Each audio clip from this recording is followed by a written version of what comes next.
Welcome back, book club friends. Happy Monday. You might notice that this episode of season 2 of Book Club is taking place on a Monday instead of a Friday. Well, that's because we need to accommodate the performing schedule of our guest today. She is a giant in the world of opera. I am completely starstruck just knowing that she is in the waiting room.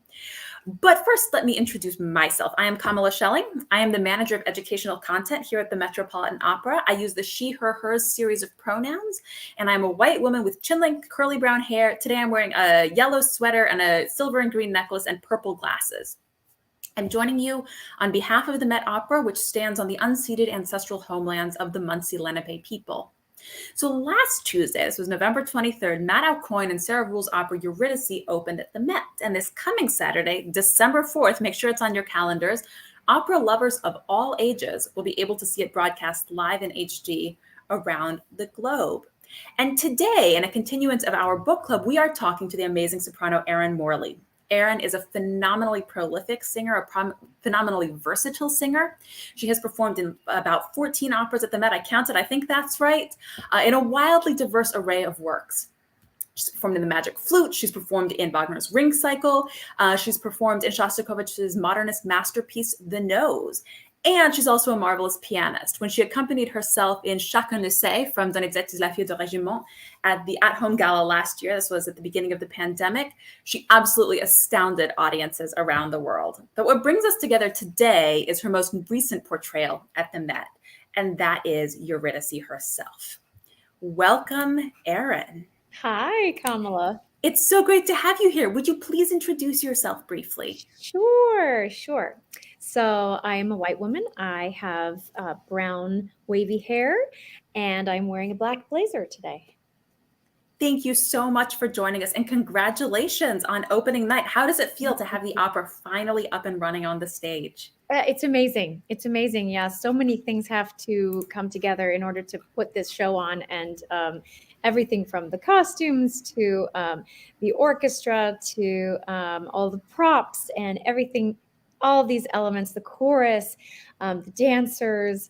Everything is so exciting when you see it all come together at the very end. It's really so satisfying to see this premiere happen finally. So yeah. How long were you rehearsing it? We had about 5 weeks of rehearsal. Wow. And that's a hefty amount in the opera world. Usually we're rehearsing for 3 weeks or less, depending on what the project is and how many times you've done it before. But for something new like this, we really need at least 5 weeks.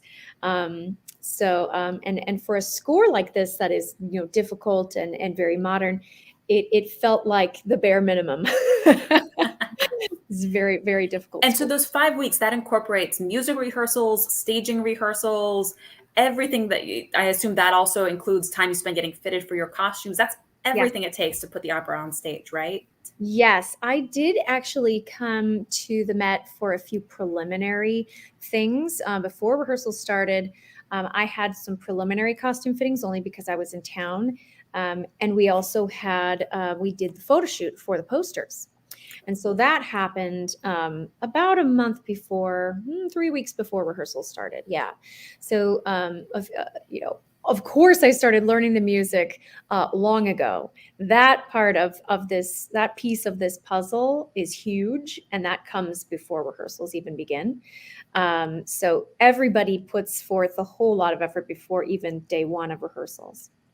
And speaking of that photo shoot you had, what does it feel like to be walking by Lincoln Center and see like a 20-foot tall picture of yourself staring back at you? Or to have a bus go by you in New York and see your picture on the side of the bus? Oh, I've never seen myself on a bus yet, but It'll happen. It is bizarre to be walking by my enormous, cold, dead, wet face every day. Yeah, I mean, it's really exciting to see, so much hype for the show. but I do feel a sense of responsibility every time I walk by that poster. You know, I'm excited that Eurydice is finally getting to, you know, her voice in this myth that is so typically all about Orpheus, and so that's exciting to me. But it also, the weight of the responsibility to like really make this fantastic for the audiences, I feel that, and it actually fuels me. So it's been really fun. I love that answer. So, because you brought up Eurydice and Orpheus and the myth and her voice, that is a perfect segue into my first question for you, which is so, as a little background, our students around the country are reading Sarah Ruhl's play. We've been discussing the ancient Greek myth. And it seems to me that in this opera, we have three big things converging. We have the Greek myth, the ancient story. We have Sarah Ruhl's play, and then we have, and her libretto, of course, and then we have Matt Aucoin's music. So, talk to me about how you drew from each of these things to craft your portrayal. How important was the ancient myth? How important was Sarah's version of the story? How did those things come together to craft your Eurydice? Yeah, all of those components are really important to me in this process. I think, of course, we all know the myth. I'm really glad to hear that that the students have been studying the myth and have also been reading the play. I think that's fantastic preparation. Um, I really felt connected to the play. When I read the play for the first time, I felt like, oh, this is very smart. This is clever. It's witty, but it's also so full of heart. And for me, Sarah's play really adds so many more layers to the story. The addition of Eurydice's father to the story, I think, it just complexifies Eurydice's experience so much. And I think I just made up a word, complexifies. It's a We're, good word. Let's we're add it to the going with it. dictionary. We're going with it. Um, and it makes her love story with Orpheus that much more complex and interesting to me. So I think the world of Sarah. I think she's really brilliant. And I'm so glad that Matt chose her libretto, because I think it was very musically inspiring. Um, and then of course the music, you know, is so interesting and dramatic. um, I think even if we took the words away, we would feel the story through the music alone. And so the fact that we have all of these components working together in such harmony is really quite um, it's a marvel. This doesn't always happen. This is just a really nice convergence of words and music. um, you know, the myth is, I think, so timeless because it speaks to all of us in different ways, probably, but we can all relate to this idea that, you know, we've lost somebody we love, and wanting to connect with them and wanting to save somebody we love from something, whether it be death or something else. Um, I think we can all really hold on to that. Um, and then, you know, this element of the story where Orpheus looks back at Eurydice, I think that's really um, quite human too. You know, just this fear that the person that we hope is with us might not be there, or um, this sort of, you know, paranoia perhaps that they might not want to be with us, or, you know, there's so many layers to that aspect of the story too. So I think the myth has endured for those reasons. It is a very human experience. um, and then I think Sarah's version of it just makes it even more interesting and more human. um, I think we can all um, relate to this idea that we might want more time with somebody who has already passed on. And Sarah talks a lot about how she wrote this play after her father had passed away, and how this play was somewhat in response to that. She had also had a relationship with an artist, with a musician. And so some of this story really is very autobiographical for her. And I think the tension between those two relationships, the father-daughter relationship, and then, the marriage, it's really quite real for a lot of us. So I found a lot in it that I felt would be quite universal. And I think those are really successful operas, the ones that we can all find a window in. I love that. With that in mind, I want to actually go back to a question that one of our students in Montana, River in Montana, asked Matt Aucoin last week. And because you are Eurydice herself, I want to get your take on this question. It was such a good question. And that was, why do you, Eurydice, think you abandoned all common sense to get a letter from her dead father? That is such a good question. Yeah, I mean, common sense it's not always the emotion that trumps everything else. I mean, in this case, I think she's on her wedding day. She's left the wedding to kind of get a little bit of space. She's not really a party person. She's reflecting on the fact that it's her wedding day and her father's not there. And I think it's really important to just recognize like how big a deal that is for her. The fact that this very important moment is happening and her father's not there to share it with her. It's really weighing on her mind at that moment. And just before Hades appears, she is saying, weddings are really these moments for fathers and daughters, because it's kind of a moment where they move on to a different kind of relationship, and the father really gives this daughter over to a different man. And so it's this shift in their relationship that she just doesn't get really any closure on. So it really is a huge emotion for her on the wedding day, just the absence of her father, and the idea of getting some connection with him doesn't make sense. You're absolutely right. She does have to abandon common sense, but the idea that there could be some way of connecting with her father in that moment is just so enticing to her and so appealing to her that she does think, okay, well, I can leave my wedding for a little bit, like they're dancing, they don't need me. I'll just go see what this is about. And I think when she sees his handwriting on the letter, she's like, okay, this is, until that point, it's sort of like, are you really, there's no letter, is there? Are you taking me for a ride?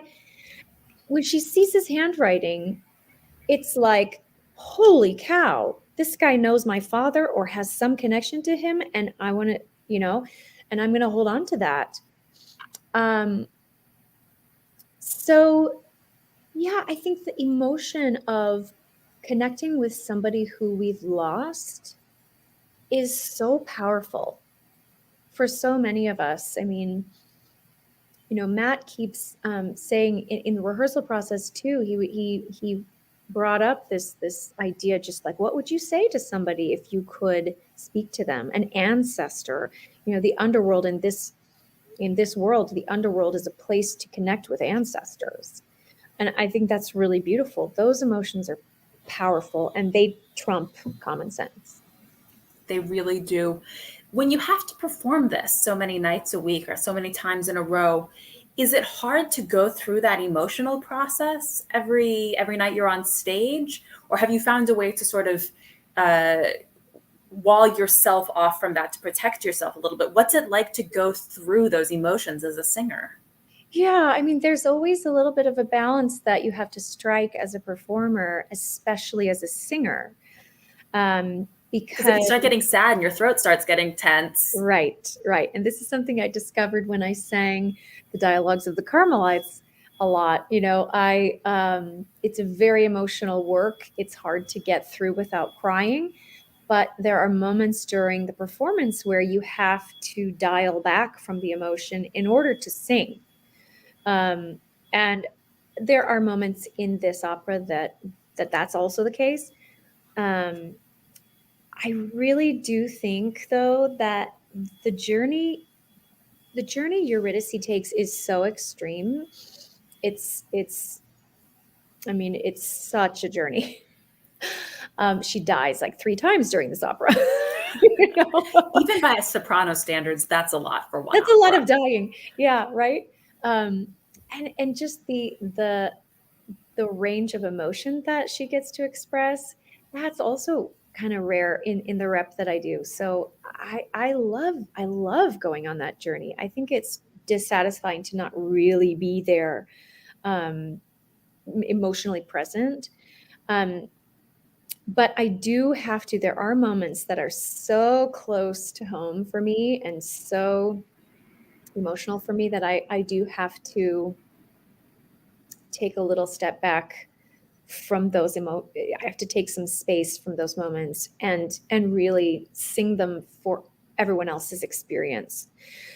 Um, One of those moments is at the end of the opera, the final aria. I think everybody needs to have a box of tissues ready. It's really so heartbreaking. Um, Another moment is when she decides to leave the underworld to follow Orpheus and says goodbye to her father. Um, there was a moment in rehearsal when I think it was the second week of rehearsal when we were doing this scene, and I just had this flash of memory come to me, of when my dad dropped me off at college when I was Oh, wow. yeah, when I said goodbye to my dad when I was 17, and I, had Having said, to watch him drive away. yeah, he walked one direction down the street and I walked the other, and it just came back to me so powerfully. And I remember like being really dissatisfied with that goodbye. And later that night, I decided to find his hotel and knock on the door. And he was leaving early the next morning, and I think he'd gone to bed really late, really early. And I missed him. I was knocking on the door, and he didn't answer, and I didn't want to wake him up. And so I just turned around and went back to my dorm. You know. Oh my gosh.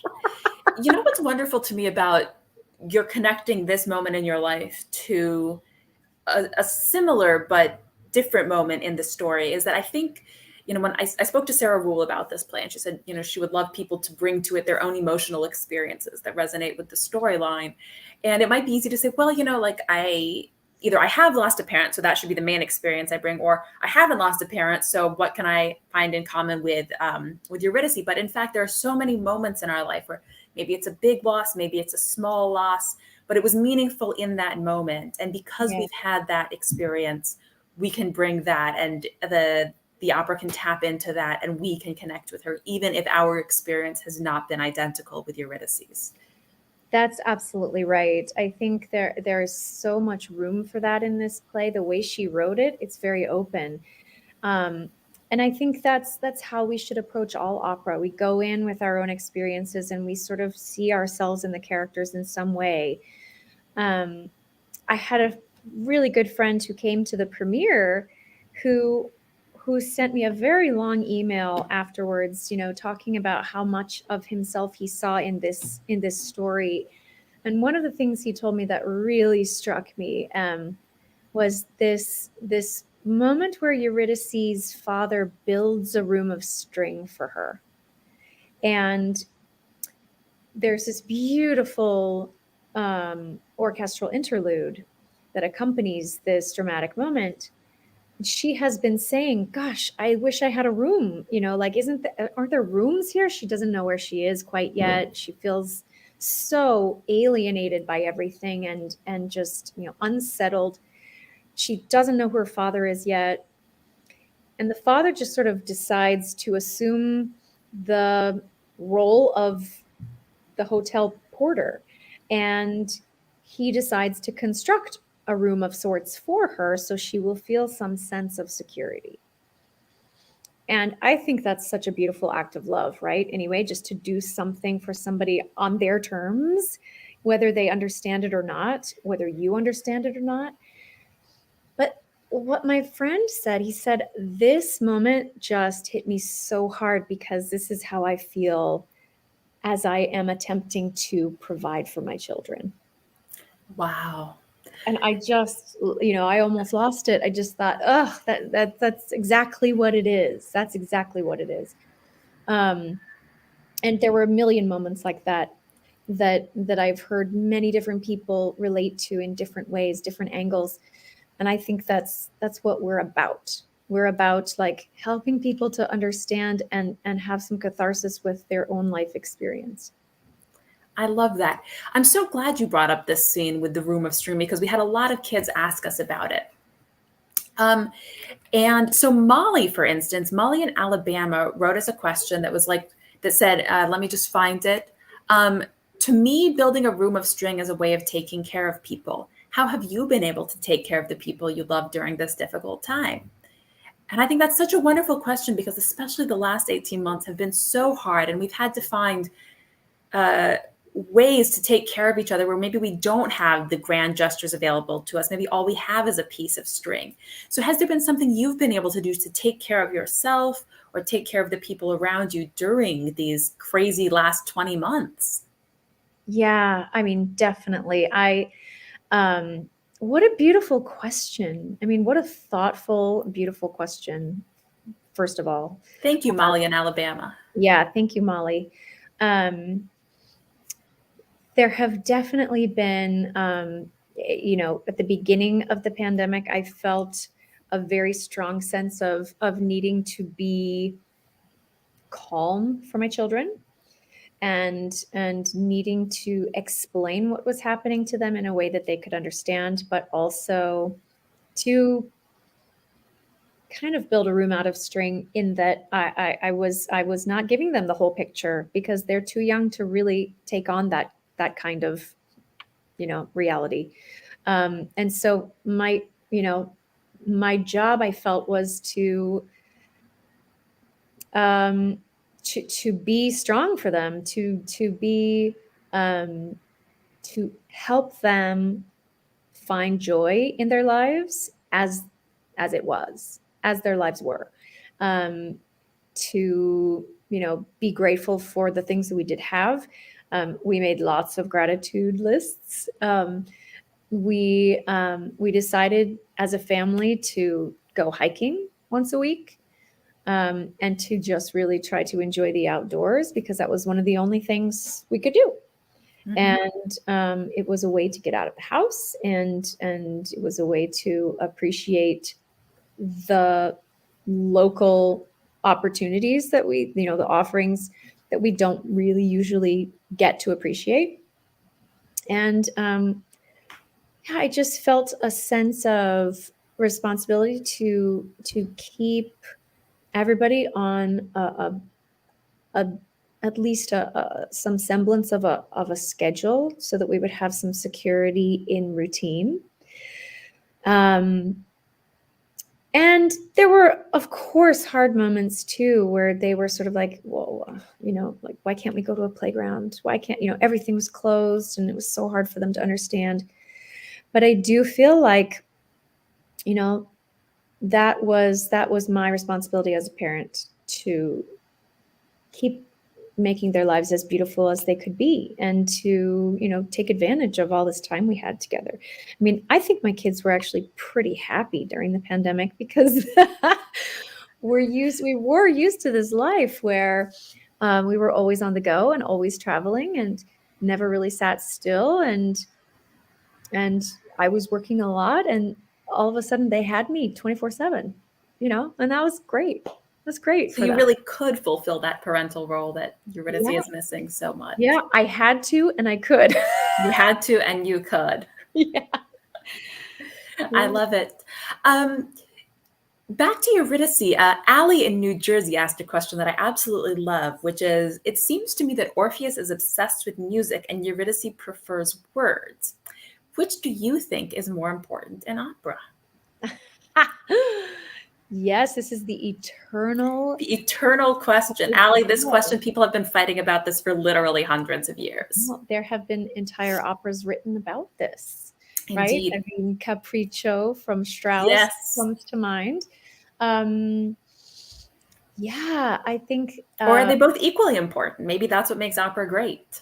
I mean, you're absolutely right that Orpheus in this story, he doesn't actually really appreciate words. He really doesn't understand books and stories, and so he that's the way he is defined in this story.